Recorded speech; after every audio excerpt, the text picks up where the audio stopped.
merdeka semenjak 17 Agustus 1945 telah mengalami beberapa perubahan dalam sistem pemerintahannya.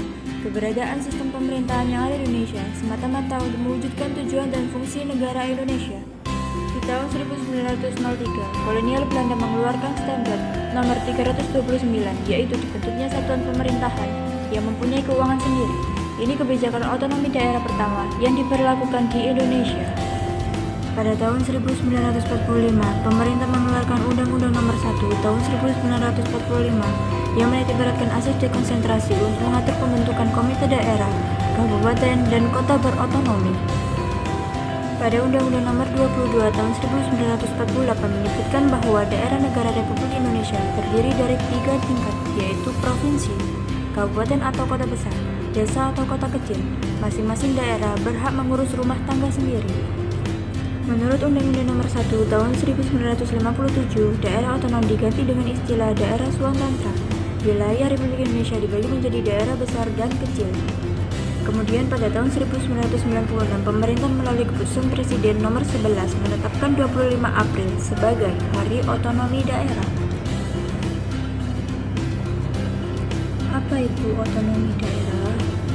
Otonomi daerah adalah hak, wewenang, dan kewajiban daerah otonom untuk mengatur dan mengurus sendiri urusan pemerintahan dan kepentingan masyarakat setempat sesuai dengan peraturan perundang-undangan. Kemudian dalam otonomi daerah terdapat 3 asas-asas otonomi daerah. Yang pertama adalah asas desentralisasi. Asas desentralisasi adalah penyerahan wewenang pemerintahan oleh pemerintah pusat kepada daerah otonom untuk mengatur dan mengurus urusan pemerintahnya dalam sistem negara kesatuan Republik Indonesia. Kemudian, asas yang kedua adalah asas dekonsentrasi. Asas dekonsentrasi adalah pendelegasian wewenang dari badan otonom yang memiliki wewenang lebih tinggi ke badan otonom yang wewenangnya lebih rendah. Yang terakhir adalah asas tugas pembantuan. Asas tugas pembantuan adalah asas dasar hukum otonomi daerah yang memiliki sifat membantu pemerintah pusat melalui kewenangan yang dimiliki oleh pemerintah atau badan otonom yang dimintai bantuannya. Kemudian, pada Undang-Undang Nomor 22 Tahun 1999, daerah diberi wewenang penuh kecuali urusan politik luar negeri, pertahanan, peradilan, dan lain-lain.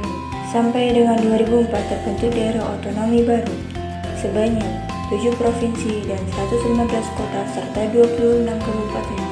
Pola pemerintahan yang berubah dari sentralisasi menjadi otonomi membuat daerah memiliki keleluasaan untuk membangun daerahnya sendiri.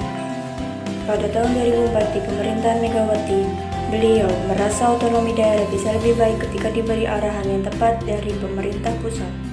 Kemudian terbentuklah Undang-Undang Nomor 32 Tahun 2004 yang menetapkan pilar yang mesti dijaga agar bisa sukses.